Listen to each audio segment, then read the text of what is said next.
ला इलाहा इल्लल्लाह मुहम्मदुर रसूलुल्लाह है।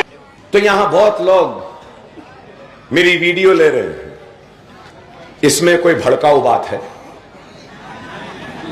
हथकड़ियां डाल दे, मैं तो बीमार रहता ही हूं, मुझे भी दवा खाने को ले जाएंगे, शायद कोई आएगा और तर तर तर तर गोली मार देगा, हम मर जाएंगे। देखिए, कोई हैरानी की बात नहीं है।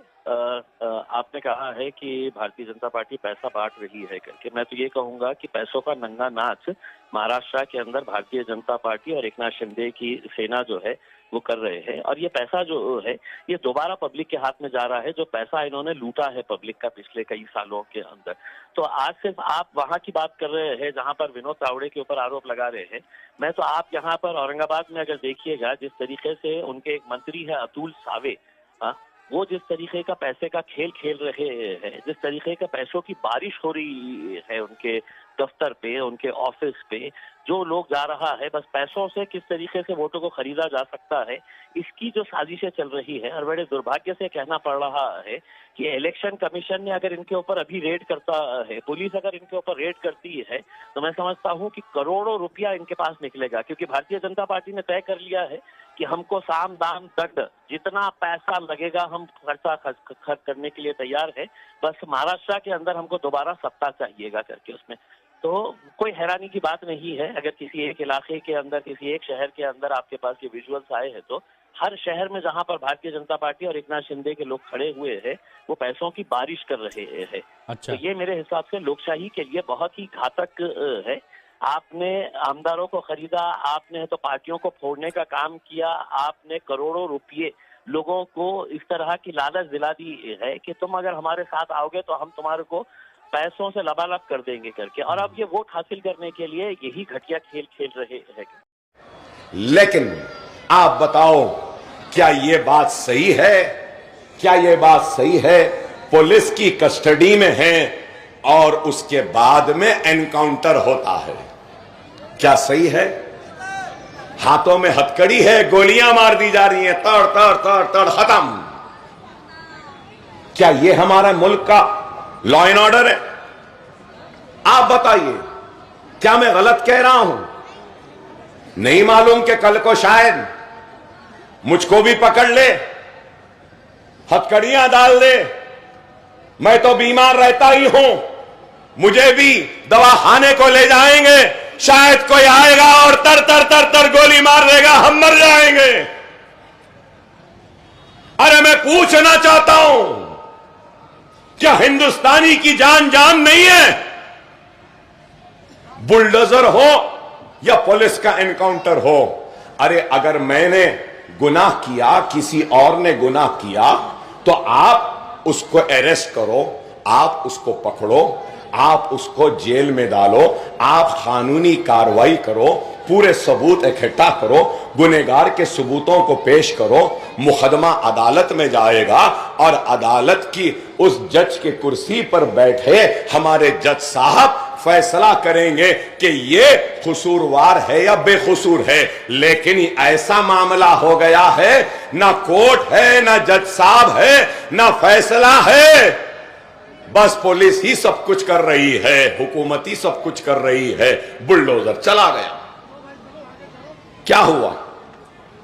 3 दिन पहले सुप्रीम कोर्ट ने क्या कहा? सुप्रीम कोर्ट ने कहा कि बुलडोजर के जरिए किसी के घर को नहीं गिरा सकते। 15 दिन की नोटिस लो, अगर गलत है तो जब कार्रवाई करो, वीडियोग्राफी करो, कोर्ट को इत्तला दो। आप बताइए, क्या हुक्मरानों का काम हुकूमत करने का है? पुलिस का काम लॉ इन्फोर्समेंट का है? मैं लॉ मेकर, लॉ मेक करना मेरा काम है, और जजों का काम है, कोर्ट्स का काम है कि वो कसूरवार को सजा दे, बेकसूर को रिहा करे। क्या ये हो रहा है? कानून का इत्तलाफ हमारे पे ही। अब आप बताइए, यहां बैठे हैं बुजुर्ग, कई बुजुर्ग हैं, आपको मालूम होगा इनाम एबॉलिशन एक्ट आया था नहीं, जागीर एबॉलिशन एक्ट आया था। अर्बन लैंड सीलिंग एक्ट आया था, एग्रीकल्चरल लैंड सीलिंग एक्ट आया था। इंदिरा गांधी लाई थी। क्यों लाई थी? इसलिए लाई थी कि बड़े बड़े जमींदारों के पास सौओं हजारों एकड़ थी, तो उनके पास से जमीन ले लेना। अफराद खानदान कितने हैं उनको गिनकर, कुछ कानून है मुझे सही याद नहीं, 2-2, 3-3 एकड़ छोड़ के मां बाकी जमीन हुकूमत ने एक्वायर कर ली थी कि इसलिए कि बेजमीन हिंदुस्तानियों को वो जमीन दी जाए। क्या मिली? किसी गरीब को पट्टा मिला? किसी गरीब को 1 इंच जमीन मिली? नहीं, मल्टीनेशनल कंपनीज को मिली। और अब तो मोदी साहब अदानी को देते जा रहे हैं, देते जा रहे हैं, देते जा रहे हैं, ले बोल रहे हैं। ये पोर्ट अदानी, ये एयरपोर्ट अदानी, ये बिल्डिंग अदानी, धारावी रीबिल्डिंग अदानी, ये अदानी, वो अदानी। शरद पवार और बीजेपी को बिठा के बात करवा रहे हैं तो वो भी अडानी।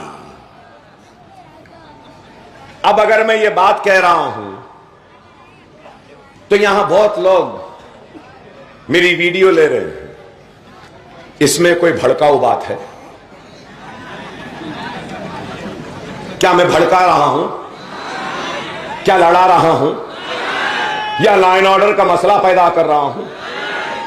अरे मैं हिंदुस्तानी हूं, मैं भारतीय हूं, मैं इंडियन हूं। मुझे नाज है मेरे मुल्क हिंदुस्तान पर, लेकिन उसके साथ ही साथ मैं मुसलमान हूं और मेरा कलमा ला इलाहा इल्लल्लाह मुहम्मदुर रसूलुल्लाह है। मुझे हिंदुस्तानी होने पर नाज है तो मुसलमान होने पर फख्र है। फख्र है कि मैं मोहम्मद मुस्तफा सल्लल्लाहु अलैहि वसल्लम का उम्मती हूं। मुझे फख्र है, मेरे आका ने मुझे नफरत करना नहीं सिखाया। मोहम्मद रसूलुल्लाह सल्लल्लाहु अलैहि वसल्लम की अगर कोई तालीम है तो वो मोहब्बत है, दिलों को जीतने की। रोजाना एक औरत कचरा फेंकती थी, एक दिन नहीं फेंकी तो मेरे आका ने मालूम करवाया कि क्यों कचरा नहीं फेंकी, तो पता चला कि वो बीमार है। तो फौरन उसके घर को चले गए, उसकी अयादत करी और पूछे कि तुम आज कचरा नहीं डाले मेरे रास्ते में, तो इसलिए तुम्हारे घर को आया। तुम्हारी पता चला कि तुम बीमार हो, तो कैसी है तबीयत तुम्हारी? तो उस गैर मुस्लिम ने ला इलाहा इल्लल्लाह मुहम्मदुर रसूलुल्लाह कलमा पढ़ा। रसूलुल्लाह के इस चीज को देखकर मैं उनका मानने वाला